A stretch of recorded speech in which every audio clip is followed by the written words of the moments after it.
مگر ریسٹ کرنے کے بعد شام کے وقت جب رحمہ اپنے کمرے سے نکلی تو اس کا حلیہ وہی پہلے جیسا ہی تھا، بس ٹی شرٹ چینج ہوئی تھی، لیکن وہی سلیو لیس ڈیپ نیک ٹی شرٹ تھی اور جینس بھی بہت ہی زیادہ فٹڈ تھی۔ بالوں کو اونچا کر کے پونی بندھی ہوئی تھی اور کانوں میں بڑی بڑی بالیاں تھیں۔ بلا شبہ وہ بے انتہا خوبصورت تھی، لیکن التمش کی نظروں میں وہ صرف بے حیا تھی، جسے اس بات کا بھی لحاظ نہ تھا کہ حویلی میں غیر مرد بطور ملازم موجود تھے۔ اس نے ہی سارے ملازموں کو حویلی سے باہر رہنے کا حکم دے دیا، اس وقت تک کے لیے جب تک رائمہ اور اس کی فیملی موجود تھی۔ لیکن اس کا کوئی فائدہ نہ ہوا، کیونکہ شام کی چائے کے بعد رائمہ بنا کسی کو بتائے گاؤں کی سیر کے لیے نکل گئی۔ وہ اسی حلیے میں گاؤں کے اونچے نیچے راستوں پر گھوم رہی تھی اور مریم اس کے پیچھے پیچھے تھی، اور گاؤں کے بچوں سے لے کر مردوں تک کے ہر کسی نے حیرت سے رائمہ کے حلیے کو دیکھا، اپنی نظریں پھیری، اور کیونکہ وہ خانزادہ خاندان کی لڑکی تھی، گاؤں کے وڈیروں کی مہمان، مغرب کے وقت جب وہ واپس حویلی پہنچی تو التمش کی آنکھیں حیرت سے کھل گئی۔ کہاں سے آ رہی ہو تم؟ اس نے اتنی سختی سے پوچھا کہ رائمہ کو غصہ آ گیا۔ کیوں، تمہیں کیوں بتاؤں کہ تم کون ہوتے ہو سوال کرنے والے؟ اس نے بڑی بے باکی سے جواب دیا، اور التمش کا خون کھول اٹھا۔ تمیز سے بات کرو لڑکی، میں اس گاؤں کا وڈیرا ہوں، اس خاندان کا بڑا، اور تم کس حلیے میں گاؤں میں نکلی ہو؟ تمہیں کچھ پتہ بھی ہے؟ یہاں ہماری عزت ہے اور ایک نام ہے ہمارا، رتبہ ہے ہمارا، وقار ہے۔ ہمارے گھرانے کی عورتیں بنا چادر کے گھر سے باہر نہیں نکلتی۔ التمش کے لفظ رائمہ کے دماغ پر جا کر لگے۔ خبردار جو مجھ سے اس لہجے میں بات کی التمش خانزادہ، نہ ہی میں تمہارے خاندان کی عورت ہوں اور نہ ہی اس گاؤں کی کوئی ان پڑھ گنوار لڑکی جس پر تم اپنا حکم چلاؤ گے، اور میں یہاں تمہاری مہمان ہوں، تم مجھ پر اس طرح حکم نہیں چلا سکتے۔ وہ غصے میں کہتی ہوئی دن دناتی حویلی کے اندر چلی گئی، اور التمش اس کی اس ہمت اور جرأت پر حیران رہ گیا۔ مریم، آئندہ اگر تم اسے گاؤں میں اس حلیے میں لے کر نکلی تو تمہارا حشر بگاڑ دوں گا۔ اس کا سارا غصہ مریم پر نکلا، اور پھر وہ تیزی سے اپنی اماں کے کمرے میں پہنچا۔ اماں، برائے مہربانی اپنی اس بھتیجی کو ابھی اور اسی وقت شہر بھیج دیجیے، اس سے پہلے کہ میرے ہاتھوں اس کا قتل ہو جائے۔ غصے میں مٹھیاں بھیجتے اس نے ساری بات اپنی اماں کو کہہ دی، اور زرینہ بیگم نے سر پکڑ لیا۔ بیٹے، میں کیا کروں، میرے بھائی کی بیٹی ہے، مہمان ہے، اور اس طرح تو میں اسے نہیں روک سکتی نا۔ میں پھر بھی بھابھی سے بات کروں گی، تم پریشان مت ہو۔ بیٹے کی بات انہیں کافی حد تک درست لگی تھی۔ گاؤں میں ان کی بھلا کیا عزت رہ جاتی، اور اس طرح جوان لڑکی کا ایسے حلیے میں باہر نکلنا واقعی مناسب نہ تھا۔ لیکن نہ زرینہ بیگم اور نہ التمش خانزادہ اور نہ ہی رائمہ کی ماں کوئی بھی اسے روک سکے، کیونکہ اب اسے ضد سوار ہو گئی تھی۔ وہ صبح ہوتے ہی اپنے عجیب و غریب لباس اور کبھی کبھی تو شارٹ سکرٹ میں گاؤں کی گلیوں میں نکل جاتی، زبردستی گھومتی پھرتی، کنویں پر جاتی تو کبھی فصلوں کے بیچ موبائل لے کر سیلفیز لینے لگتی۔ اسے اب التمش خانزادہ سے چڑ ہو چکی تھی، اور اس نے طے کر لیا تھا کہ وہ ہر حال میں اسے زج کر کے رہے گی، جبکہ التمش بس کبھی نظریں چراتا، کبھی لبوں پر تالا لگاتا، اور کبھی غصے میں مٹھیاں بیچ کر نظریں ہی پھیر لیتا۔ 25 دن بس کسی بھی طرح گزرنے لگے، اور پھر اس کے بعد وہ کبھی اس لڑکی کو دوبارہ نہ دیکھتا۔ لیکن 15 دن بعد ہی کچھ ایسا ہوا کہ سب کچھ بدل کر رہ گیا۔ رات کے اندھیرے میں جو کچھ رائمہ کے ساتھ ہوا، اس کے بعد تو وہ کھل کر التمش خانزادہ سے بغاوت پر اتر آئی، اور التمش نے اسے اپنے نکاح میں لے کر ہمیشہ کے لیے قید کر دیا۔ آگے کیا ہونا تھا اسے خود نہیں معلوم تھا، وہ بس فراز کو یاد کرتی رہتی، اور اسے یقین تھا کہ فراز اس کی تلاش کرتے ہوئے ضرور آئے گا۔ التمش کے ساتھ اس کے نکاح کو 1 ہفتہ گزر چکا تھا، لیکن اب تک زرینہ بیگم نے اس کے کمرے کا رخ نہیں کیا تھا، اور التمش نے انہیں سختی سے کہہ دیا تھا کہ اب وہ آپ کی بھتیجی نہیں بلکہ میری بیوی ہے، اور وہ بیوی جس نے مجھ پر سر عام بہتان باندھا ہے، اسی لیے آپ اس کے کمرے میں قدم نہیں رکھیں گے، اس کا غرور میں خود خاک میں ملاؤں گا۔ التمش کے حکم کے آگے زرینہ بیگم بھی بے بس تھی، وہ بس مریم سے ہی اس کی خیر خیریت پوچھ لیتی اور اس کے لیے تڑپتی رہتی۔ التمش نے مریم کے ہاتھوں رائمہ کے لیے تمیز دار کپڑے بھجوائے اور اس کے سارے شہری کپڑوں کو آگ لگوا دی تھی۔ رائمہ اب ویسے ہی لباس پہنتی تھی جیسے گاؤں کی عورتیں۔ اسے خود کو دیکھ کر بہت غصہ آتا، لیکن اب اس کے ہاتھ کچھ بھی نہ تھا۔ اب تو اسے کھانا بھی کھانا پڑتا کہ کب تک وہ بھوکی رہ سکتی تھی۔ دھیرے دھیرے وہ نہ صرف خاموش ہو گئی بلکہ اس نے حالات کے ساتھ سمجھوتا کر لیا۔ مگر پھر ایک دن اسے موقع مل گیا اور مریم کھانے کی ٹرے رکھ کر باہر نکلی تو وہ دروازہ لاک کرنا بھول گئی۔ گھڑی رات کے 9 بجا رہی تھی۔ رائمہ خاموشی سے اپنی جگہ بیٹھی رہی، لیکن جیسے ہی رات کا 1 بجا وہ دبے قدم حویلی سے باہر کی طرف نکلنے کے لیے چل پڑی۔ ساری حویلی میں سناٹا تھا، لیکن دروازے پر پہرے دار موجود تھے۔ وہ ایک درخت کی اوٹ میں چھپ گئی تاکہ جیسے ہی موقع ملے فرار ہو جائے، اور پھر کچھ دیر کے بعد چوکی دار کسی کام سے حویلی کے اندر داخل ہوا اور وہ موقع دے کر وہاں سے باہر نکل گئی۔ اونچی نیچی پگڈنڈیوں پر چلتے چلتے وہ گرتی پڑتی نہر تک پہنچ چکی تھی۔ پیاس سے برا حال ہو چکا تھا اور گرمی کی شدت تھی، اسی لیے وہ نہر پر پانی پینے کے لیے رکی، مگر اسی لمحے کسی نے پیچھے سے اسے دبوچ لیا۔ اس کی چیخیں نہر کے پانی کے شور میں ہی دب گئی۔ کسی نے اسے زبردستی اپنی باہوں میں اٹھایا تھا اور اپنے ساتھ کھینچتے ہوئے قریبی ڈیرے پر لے گیا۔ ڈیرے پر ایک کونے میں بندے کمرے میں لے جا کر اسے پھینکا تھا اور کمرے کی کنڈی لگا دی تھی۔ کمرے میں مدھم روشنی تھی۔ رائما نے جیسے اس شخص پر نظر ڈالی تو اس کی روح کانپ اٹھی۔ وہ کوئی اور نہیں، اس کا شوہر التمش خان زادہ تھا، جس کی آنکھوں میں خون اترا ہوا تھا۔ تمہیں سیدھی زبان میں کوئی بات سمجھ نہیں آتی؟ اب تمہیں اپنی زبان میں سمجھاؤں گا۔ التمش نے کاندھوں پر پڑی شال اٹھا کر ایک طرف ڈالی اور قدم بڑھاتے ہی اس کے بالکل قریب چلا گیا تھا۔ وہ گھبرا کر چارپائی پر سمٹتی پیچھے ہوئی۔ خبردار التمش خان زادہ، جو تم نے مجھے چھونے کی کوشش بھی کی۔ وہ پل بھر میں ہی اس کے ارادے سمجھ چکی تھی۔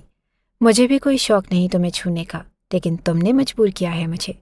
تمہارے وجود پر اب اپنی مہر تو مجھے لگانی ہی ہوگی، تاکہ اگلی بار حویلی سے باہر قدم نکالنے سے پہلے تمہیں پتہ ہو کہ تم التمش خان زادہ کی امانت ہو۔ وہ کسی بھی طرح اسے بخشنے کے ارادے میں نہ تھا۔ آگے بڑھ کر اس ہلکی سی پیلی بتی کی روشنی کو بند کرتے ہوئے وہ پل بھر کی دیر کیے بغیر رائما کے نزدیک چلا گیا۔ رائما کی سسکیوں سے کمرہ گونج اٹھا، لیکن التمش خان زادہ کا غصہ پوری طرح اس پر حاوی ہو چکا تھا۔ وہ نہ صرف حویلی سے بھاگی، بلکہ رات کے اندھیرے میں اس نے گاؤں کی سرحد کو پار کرتے اپنی عزت کو بھی خطرے میں ڈالا۔ ارد گرد کے گاؤں میں التمش خان زادہ کے کئی دشمن موجود تھے اور ہر کسی کو معلوم تھا کہ رائما اس کے نکاح میں ہے۔ ایسے میں رائما کی ذات کو کوئی بہت بڑا نقصان بھی پہنچ سکتا تھا، لیکن رائما کو ان سب باتوں سے کوئی لینا دینا نہ تھا۔ اسی لیے التمش خان زادہ نے بھی بنا کسی نرمی کے اپنا حق پوری طرح وصول کیا۔ رات کے اندھیرے میں اس کی دبی دبی سسکیاں اور گہری سانسوں نے ایک عجیب سا ارتعاش پیدا کیا۔ ماحول میں ایک گھٹن تھی، ایک حبس، اور اس سے کہیں زیادہ گھٹن رائما کے اندر اتر چکی تھی۔ اس کا بس چلتا تو وہ خود اپنے ہاتھوں سے اپنی جان لے لیتی۔ بہت دیر کے بعد جب التمش خان زادہ نے اسے کھل کر سانس لینے کی آزادی دی اور پیچھے ہٹا تو رائما نے جلدی سے خود کو اپنے دوپٹے میں چھپا لیا۔ التمش خان زادہ، جو تم اس رات نہ کر سکے وہ تم نے نکاح کے نام پر اب کر لیا۔ تم وہی ہو جو میں تمہیں سمجھتی ہوں، بد کردار، بے حیا اور بے غیرت مرد۔ رائما نے سسکتے ہوئے اس کی مردانگی پر حملہ کیا اور آگے بڑھ کر التمش نے اگلے ہی پل اس کے چہرے پر اپنی انگلیاں اتاری تھی۔ خبردار جو آئندہ میرے حوالے سے ایسی کوئی بات کی۔ اس دن تم نے مجھ سے بدلہ لینے کے لیے بھری پنچایت میں جو الزام مجھ پر لگایا، آج میں نے بس اسی کو سچ ثابت کیا ہے۔ شکر ادا کرو کہ کوئی حرام کام نہیں کیا، ایک حلال رشتہ اور حلال تعلق بنایا ہے تم سے، ورنہ چاہتا تو یہ سب کچھ بنا نکاح کے بھی کر سکتا تھا۔ اٹھو اور تیار ہو جاؤ، واپس حویلی چلنا ہے۔ اسے حکم سناتے وہ باہر نکلنے لگا۔ نہیں جاؤں گی میں حویلی، اور نہ ہی تیار ہوں گی، ایسے ہی بیٹھی رہوں گی یہاں۔ صبح ہوگی اور گاؤں کے لوگ آئیں گے تو انہیں خود پتہ چلے گا کہ التمش خان زادہ ایک بھیڑیا ہے اور کچھ نہیں۔ ٹھیک ہے، لباس نہیں پہننا چاہتی تو کوئی بات نہیں، میں ایسے ہی تمہیں لے چلتا ہوں۔ اس نے آگے بڑھ کر رائما کی گرد اپنی شال لپیٹی اور اسے سختی سے دوبارہ اپنی باہوں میں اٹھا لیا۔ اس کے ارادوں کو جانتے وہ بری طرح چلانے لگی۔ خبردار جو شور مچایا، گاؤں اکٹھا ہوگا تو تمہیں سولی میں دیکھے گا۔ میں تو کہہ دوں گا کہ ہم نہر کے پاس ہنی مون منا رہے تھے، تم سوچ لو کہ گاؤں والوں کا سامنا کیسے کرو گی۔ اب تو بیوی ہو میری اور الزام بھی نہیں لگا سکتی ہو۔ التمش کے چہرے پر طنزیہ مسکراہٹ آئی۔ منت بھرے انداز میں اس کی جانب وہ دیکھنے لگی۔ پلیز مجھے نیچے اتار دو، میں خود چل رہی ہوں۔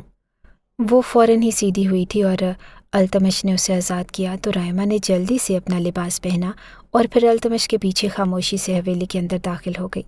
اسے واپس کمرے میں بند کرتے التمش نے چوکی دار کی شامت بلوائی تھی اور ساتھ ہی حویلی کے سارے ملازموں کو بھی ایک ہی لائن میں کھڑا کر دیا۔ اگر آج کے بعد رائما اس حویلی سے باہر قدم نکالنے میں کامیاب ہوئی تو تم سب کبھی اپنے پیروں پر کھڑے نہیں ہو سکو گے۔ یہ التمش خان زادہ کا حکم ہے کہ وہ کسی صورت اس حویلی سے باہر ایک قدم بھی نہیں رکھے گی۔ وہ اس قدر غصے سے بھرا ہوا تھا کہ چاروں طرف سناٹا ٹھہر گیا۔ التمش کو یہ فکر تھی کہ اگر رائما اس کے ہاتھ نہ لگتی اور کسی اور کے ہتھے چڑھ جاتی تو کیا ہوتا، اس کی عزت ہمیشہ کے لیے برباد ہو جاتی۔ وہ دوبارہ رائما کے کمرے میں نہ گیا اور وہ اسی طرح ایک قیدی کے انداز میں اپنے کمرے میں بند تھی، اور پھر دن رات ہفتے سب ایک جیسے گزرنے لگے۔ ہر روز التمش آتا، کبھی طنز کرتا، کبھی خاموش رہتا، کبھی بس سرد نگاہوں سے اسے دیکھتا، اور کبھی زبردستی اسے اپنی ملکیت جتاتا۔ رائما کی آنکھیں بانسو بھی نہ بہاتی تھی، وہ جیسے اندر ہی اندر مر چکی تھی۔ التمش اس کی قربت چاہتا تو وہ خاموشی سے خود کو اس کے حوالے کر دیتی کہ بچانے کے لیے کچھ نہ تھا، مگر ایک رات جب التمش شراب کے نشے میں چور آیا تو بنا کسی لحاظ کے اس نے رائما کو اپنی باہوں میں بھر لیا، اس پر اپنا جنون، اپنی شدتیں لٹانے لگا۔ رائما نے خود کو چھڑوانے کی کوشش کی تو وہ زہر آلود لہجے میں اسے جکڑتے ہوئے اپنے نزدیک کر چکا تھا۔ تمہیں کیا لگتا ہے کہ میں صرف تمہیں سزا دے رہا ہوں؟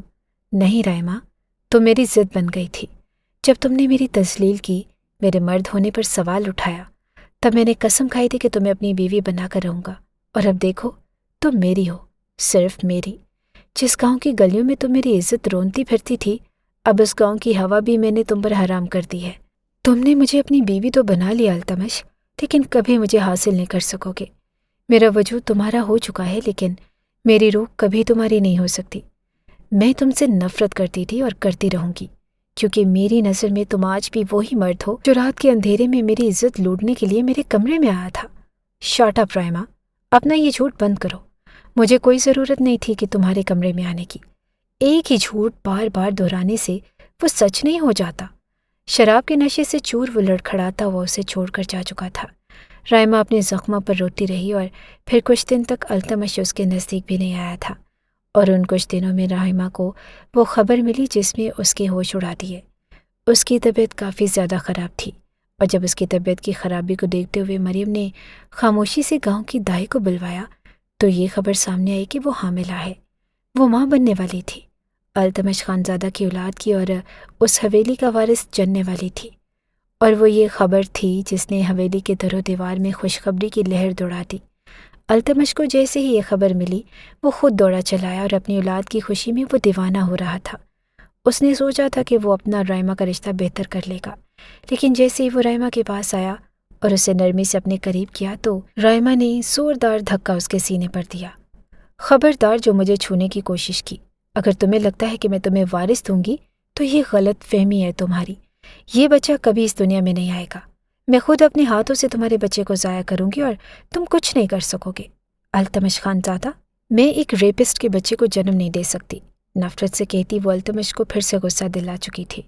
وہ جو اسے محبت سے معاف کرتے ہوئے اپنی زندگی کا حصہ بنانے کا سوچ چکا تھا، وہ پھر سے پوری طرح جنون میں مبتلا ہو گیا۔ اگر اس بچے کو کچھ ہوا رائما تو میں تمہیں زندہ زمین میں گاڑ دوں گا۔ التمش خانزادہ کی اولاد کو نقصان پہنچانے کے بارے میں سوچنا بھی مت۔ اس نے اتنی سختی سے تنبیہ کی کہ رائما کانپ اٹھی۔ اس کے ارد گرد مزید ملازم لگاتے ہوئے التمش اسے چھوڑ کر نکل گیا تھا۔ دل میں آگ لگی ہوئی تھی اور جسم پسینہ پسینہ ہو رہا تھا۔ وہ لڑکی اس کی اولاد کو واقعی نقصان پہنچا سکتی تھی، لیکن التمش اپنی اولاد کو کھونا نہیں چاہتا تھا۔ دھیرے دھیرے اس کا دل رائما کے لیے دھڑکنے لگا، اور اس کی وہ بیوی تھی، اس کے نکاح میں تھی۔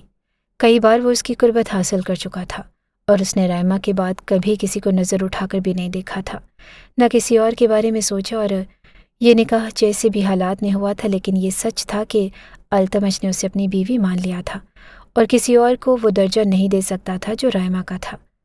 اس نے ڈیرے پر مستقل اپنا ٹھکانہ بنا لیا تھا، اور رائما کے لیے ملازم تھے جو اس کی حفاظت کر رہے تھے۔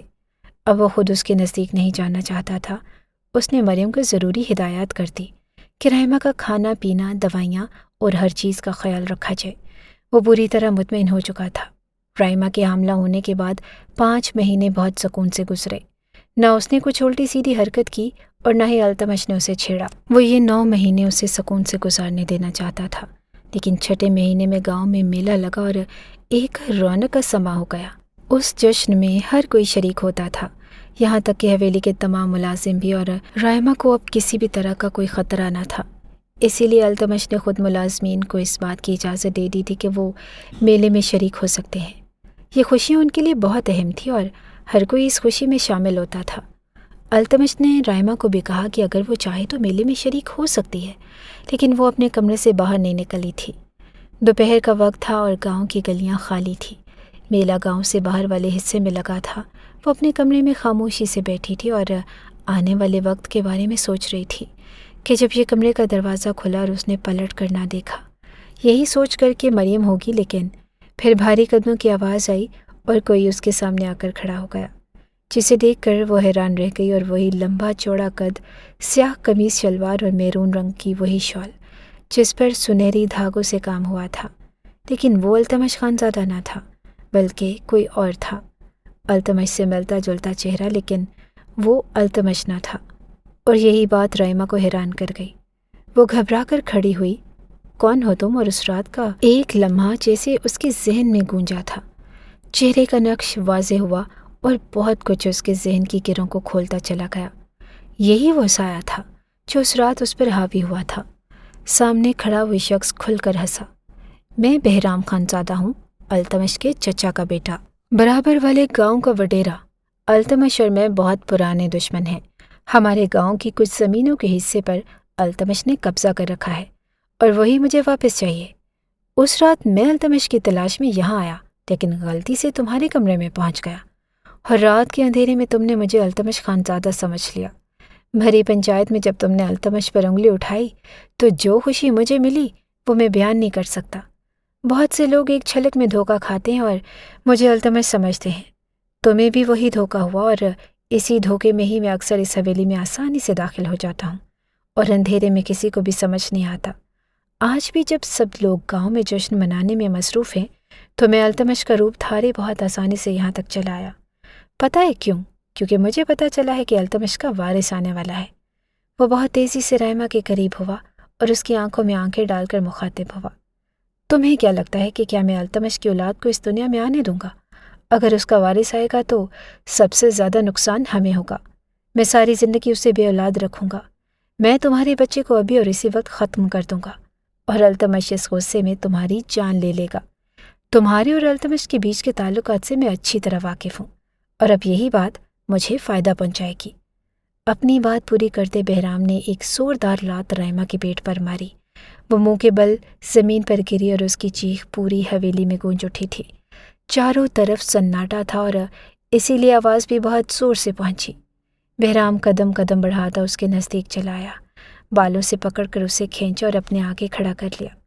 رائما کا درد سے برا حال تھا اور وہ پیٹ پکڑے چیخ رہی تھی، لیکن بہرام کو اس پر بالکل بھی رحم نہ آیا۔ بہت خوبصورت ہو تم، دیکھا تھا میں نے تمہیں گاؤں کی گلیوں میں شہری میم کی طرح چکر کاٹتے۔ تمہارا وہ خوبصورت ٹاپ جس میں تمہارا آدھا وجود چھلک رہا تھا، یقین جانو میری تو اسی دن تم پر نیت خراب ہو گئی تھی، لیکن بس تم میرے ہاتھ نہ لگ سکی۔ مگر آج موقع بھی ہے اور وقت بھی کہ میں تمہیں پوری طرح حاصل کر لوں۔ رائما کو بستر پر دھکا دیتے اس نے اپنی آستینوں کے کف کھولے اور شال اتار کر ایک طرف پھینکی۔ رائما التمش کا نام لے کر اسے پکارنے لگی تھی، اور بہرام کے کہے چاروں طرف گونجنے لگے۔ تمہارا شوہر گاؤں کے میلے میں مصروف ہے، اسے اس بات سے کوئی فرق نہیں پڑتا کہ تم یہاں اکیلی ہو۔ اسے لگتا ہے کہ اس کا گاؤں بہت محفوظ ہے۔ اسے آج تک کبھی یہ نہیں پتہ چل سکا کہ میں اس کے روپ میں کئی بار اس کے گاؤں میں اس کی حویلی میں داخل ہو چکا ہوں۔ آج تو یہاں تمہیں بچانے کے لیے کوئی بھی نہیں۔ تیزی سے رائما کے نزدیک وہ آیا، لیکن اس سے پہلے کہ وہ رائما کے اوپر حاوی ہوتا، پیچھے سے کسی نے اسے کھینچ کر دور پھینکا اور رائما کی آنکھوں نے التمش کو دیکھا تھا۔ پیٹ پکڑے درد سے تڑپتی رائما نے التمش کی طرف التجا بھری نظروں سے دیکھا، جیسے کہہ رہی ہو کہ مجھے بچا لو۔ التمش پر ایسا جنون سوار ہوا کہ بنا رکے وہ بہرام کو مارتا ہی چلا گیا۔ التمش کے آدمی بھی پیچھے سے چلے آئے تھے اور انہوں نے بہرام کو اٹھا کر حویلی سے باہر گھسیٹا۔ التمش تیزی سے رائما کے قریب آیا اور دائی کو بلایا گیا۔ بچہ محفوظ تھا، لیکن رائما کی حالت بہت خراب تھی۔ شہر لے جانا ہوگا بی بی جی کو، ڈاکٹر ہی سارے ٹیسٹ کر کے صحیح طریقے سے بتائیں گے کہ کتنا نقصان پہنچا ہے اور آگے کیا ہوگا۔ دائی نے صاف لفظوں میں رائما کو شہر لے جانے کی ہدایت کی، اسی لیے التمش نے فوراً اسے اپنے باہوں میں بھرا اور گاڑی میں ڈال کر شہر کے لیے نکل پڑا تھا۔ رائما اپنے ہوش و حواس کھو چکی تھی۔ گردن ڈھلکائے وہ گاڑی کی سیٹ پر پڑی تھی اور 5 گھنٹے کے سفر کے بعد وہ شہر پہنچے اور ڈاکٹر نے بتایا کہ سب کچھ ٹھیک ہے، بس رائمہ میں خون کی بہت کمی ہے اور وہ خوفزدہ ہو گئی ہے، اسی لیے بے ہوش ہے، اور خدا کا شکر تھا کہ بچے کو کوئی نقصان نہیں پہنچا تھا، ورنہ بہرام نے کوئی کسر نہ چھوڑی۔ 2 دن ہاسپٹل میں ایڈمٹ رہنے کے بعد اسے ڈسچارج کر دیا گیا تھا۔ ان 2 دنوں میں ان کے درمیان کوئی بھی بات نہ ہوئی تھی۔ رائمہ بالکل خاموش تھی۔ میں تمہیں تمہارے پیرنٹس کے پاس چھوڑ رہا ہوں رائمہ، جو کچھ بہرام نے کیا اس کی سزا اسے گاؤں کی پنچایت میں مل جائے گی۔ میں تمہیں مزید کوئی تکلیف نہیں پہنچانا چاہتا۔ میں جانتا ہوں کہ تم گاؤں میں خوش نہیں ہو، اسی لیے تم اب شہر میں اپنے والدین کے ساتھ رہ سکتی ہو۔ تمہارے پیٹ میں میری اولاد ہے اور میں اسے دستبردار نہیں ہو سکتا۔ جنم دو گی تو میں اپنی اولاد لے جاؤں گا اور پھر تم میری طرف سے آزاد ہوگی۔ میں زبردستی مزید تمہیں اس رشتے میں نہیں باندھوں گا۔ تم نے جو الزام مجھ پر لگایا تھا وہ جھوٹا تھا اور یہ بات وقت نے ثابت کر دی، لیکن میں تمہیں قصورور نہیں ٹھہراتا۔ یہ میری اور میرے خاندان کی غلطی ہے کہ ہم تمہیں اپنے دشمن سے بچا نہیں سکے۔ وہ ہماری حویلی میں گھس کر تم پر وار کر گیا اور ہم بے خبر رہے۔ اس کے لیے میں تم سے معافی چاہتا ہوں۔ التمش واقعی بہت شرمندہ تھا۔ اسے اب یہ پتہ چل گیا تھا کہ رائمہ نے اس پر جھوٹا الزام نہیں لگایا تھا بلکہ غلط فہمی کی بنا پر الزام لگایا تھا۔ شاید رائمہ کی کہیں کوئی غلطی نہ تھی سوائے اس کے کہ وہ ضدی تھی، اور ضد میں آ کر اس نے التمش کے ساتھ ایک بہت بڑا جھگڑا کھڑا کیا تھا جس کا سارا نقصان اسی کی ذات کو پہنچا تھا۔ اگر وہ اپنے آپ کو یوں نیم برہنہ کر کے گاؤں کی گلیوں میں نہ پھرتی تو شاید بہرام کی گندی نظر کا شکار بھی نہ ہوتی۔ التمش اس سے چھوڑ کر واپس جانے کے لیے پلٹا تھا، لیکن رائمہ نے خود اسے آواز دے کر روک لیا۔ پلیز التمش، مجھے چھوڑ کر نہ جائیں، مجھے آپ کے ساتھ گاؤں جانا ہے۔ یہ بچہ صرف آپ کا نہیں میرا بھی ہے اور اسے ہم دونوں کی ضرورت ہے۔